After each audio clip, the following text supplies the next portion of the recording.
Shout out to Tiffany P&P in the building. Hustle, hustle, hustle. Hard, putting in that work.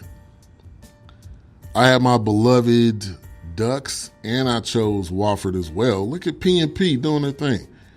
Yep, had them in Oregon in the 32, says Courtney Harden. Shout out to Clutch Talk Sports in the building, my man Kev.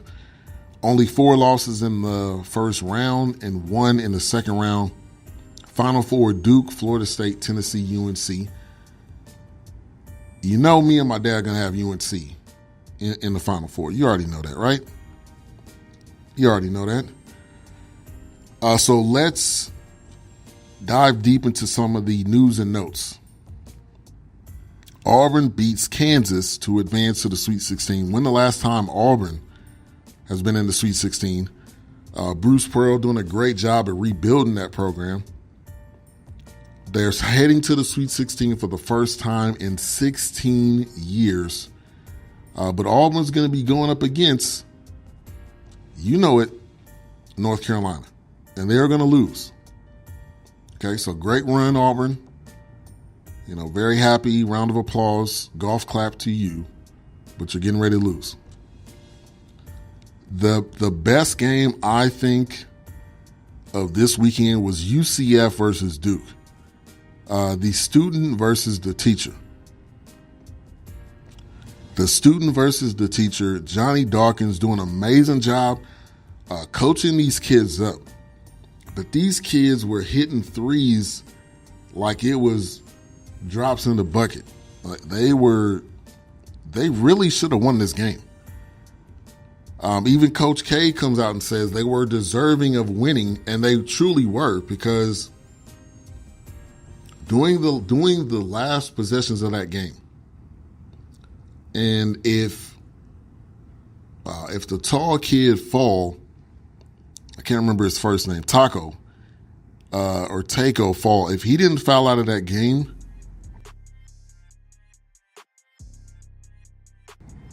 it really could have went either other way.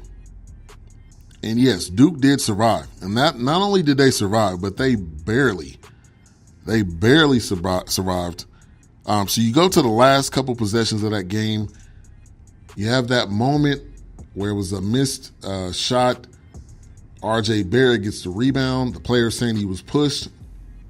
Me and my dad was watching that. And you got to let them play. Like if it was a push or not, you got to fight for that rebound. He wasn't able to get it. RJ Barrett gets the tap in. They come back down the court. Call a timeout. UCF had 2 opportunities. One of them, the kid driving to the hole, couldn't get the bucket. Somebody else trying to tip it afterwards, didn't go in. That's heartbreaking. But that's March Madness. That's what we love about March Madness. That's a nail biter. I agree with you, P&P. That's a nail biter. I knew if it wasn't over for Duke, even in the final seconds, UCF was running them. That was Duke's wake-up call, says Courtney Harden. I agree. And I think Duke is going to lose in this tournament. I don't see him winning the championship. And that's not because I'm a hater. That's just because they can be beat. They're not untouchable. Like, none of these teams are untouchable. But I just think Duke is going to lose to a more experienced team and a team that can shoot threes, because that's what got UCF in this game. That's what stuck in this game, is them being able to drain threes. And guess who they're playing next? Virginia Tech, who they probably have played at least once. I think they played them twice. Virginia Tech knows Duke probably better than any other team besides North Carolina that's still in the tournament. You could probably say Florida State, possibly. But this may be the moment in time where Duke goes down. They've been riding on the edge, especially with that UCF game. And I agree with you, Pops. I feel bad for Johnny Dawkins as well. The alley-oop play was the deciding factor. I agree with you, Courtney, on that. That play really could have changed the game momentum. They would have scored the points. They didn't score the point because that alley-oop wasn't able to finish it. I picked Duke to win, but they can't shoot threes or free throws. I agree. And that's going to kill them. That's going to kill them. I think as well as their inexperience. I think it's going to kill them too. So we have the games tipping off on the 28th, which will be Thursday.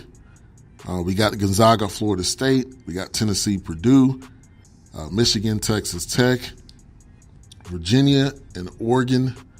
Then on Friday, you got Michigan State, LSU, UNC, Auburn, Duke, Virginia Tech, and then Kentucky and Houston.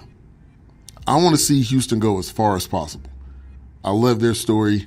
Also, 12th seed Oregon still in it. That has been nice to see. So this is what we love about March Madness. That dunk was missed. Did them in. Reddish has been subpar lately. I'm just saying. I agree with you. But I think that the thing about Reddish is, how often does Reddish truly get the ball and opportunities to score? Because RJ Barrett's going to have the ball. Zion's going to have the ball. Reddish is a third option, even though he could be a one option on any other team. So I think that's the story on Reddish. I don't think he consistently gets the ball enough to be as dominant probably as I want to see him, and probably a lot of people think he should be. He's on a team with two other top 10 picks. And shout out to P&P's Ducks. Yes, definitely. When the UCF missed that dunk is what I meant to say. Yeah, and when they missed that dunk, you're right. That was huge for them. And like I said, that could have changed momentum, the scoreboard, everything. But Johnny Dawkins has served under, Coach K for 10 years.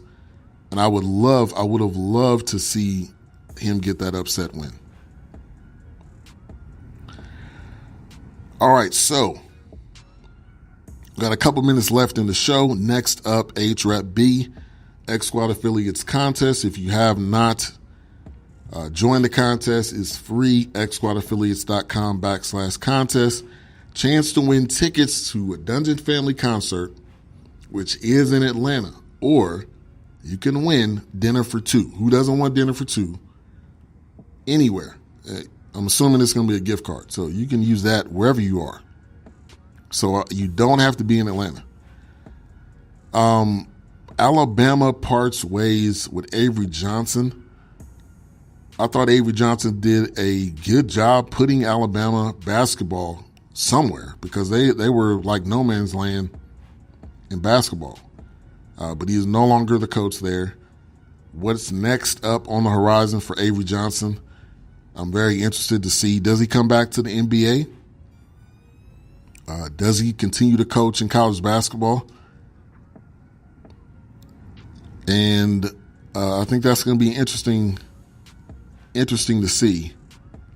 Does he go the HBCU route?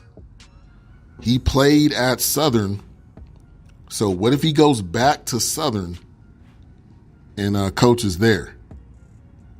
I would love to see that too. So we'll see what happens with him. Benny Award winners of the top performers of the weekend. I have 3. If you have any, put those in the chat room. You have 1 minute, so hopefully you have fast fingers. But I got to give one to Zion Williamson, who has now surpassed Kevin Durant for most points in the first 2 games of the tournament, as well as Houston for continuing to make it. They play Kentucky up next in the Sweet 16 since 1984. And Devin Booker, who continues to ball out on a horrible team.